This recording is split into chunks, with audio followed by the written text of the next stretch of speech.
Hey guys, welcome back to MarkDillon.com. If you're watching this on YouTube, make me one happy camper and subscribe to my channel. I would really appreciate that. So, on to tonight's question, which is from Brett. He says, Dear Mark, you were one of my favorite bottoms in porn, so I hope you can help me with this. I've recently started to date a guy who is really hung. I'm mostly a bottom and he's mostly a top. It's hard for me to enjoy bottoming for him because he's so big. I haven't said anything to him about this, but I find myself not looking forward to it. Any tips to make it easier? Brett. All right, Brett. Well, listen. The first thing you should have done was send me a picture. I would love to. I would love to have seen the problem you're dealing with. In business, people would call that a high quality problem to have. It's kind of like someone who says their business is growing so fast they just can't handle it. Look, the truth is, sometimes when it comes to sex, people just don't fit together. I don't want to rain on your parade, but if you're an experienced bottom, you probably already know all the tips and tricks, and if those are not working for you, it may be that this does not improve, in which case you absolutely have to talk to him. You don't want to diminish the ability to enjoy your own sex life, and you certainly don't want to dread having sex with your boyfriend. That's not a healthy way to go through a relationship. So, but look, if you want to know my tips and tricks of the trade, so to speak, they're all common sense, very basic. Certainly, you want to try some different positions and see if there's one that makes it easier for you. Lots of good silicone lube. If you don't have one, you certainly can go to markdillon.com and buy my Slick Muscle lube. I would appreciate that. But if not, there are plenty of other lubes that are just as good. Mine's not going to do anything special for you. But use a lot of good silicone lube, probably more than you think you need. See if that helps you. Warm up with a toy, which you can also buy at markdillon.com, by the way. I'm going to stop plugging these things. But yeah, practice with a toy. See if that helps you.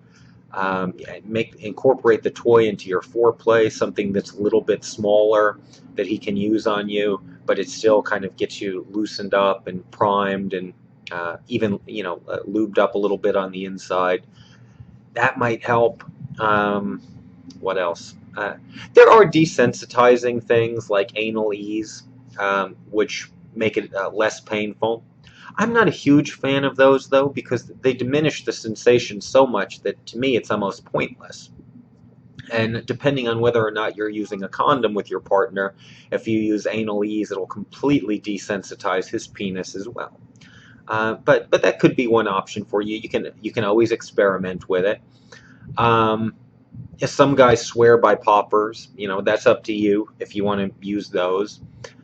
But listen, Brett, at the end of the day, if it's really that uncomfortable for you, I would talk to your partner about it.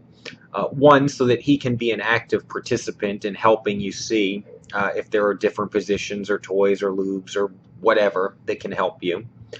And two, so that it doesn't come as a complete shock to him down the road when he finds out that all this time you just haven't been enjoying sex, and now that somehow is a threat to your relationship.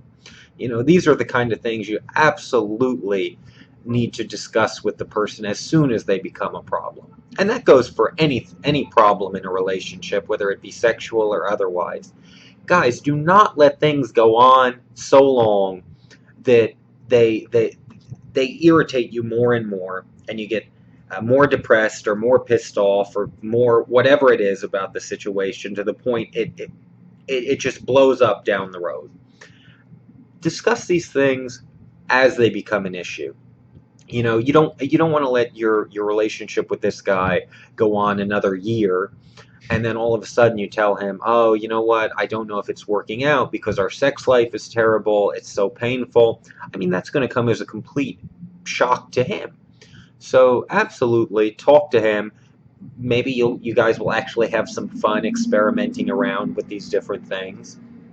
And there you go. And also, by the way, every time you guys do something sexual, it doesn't have to be anal.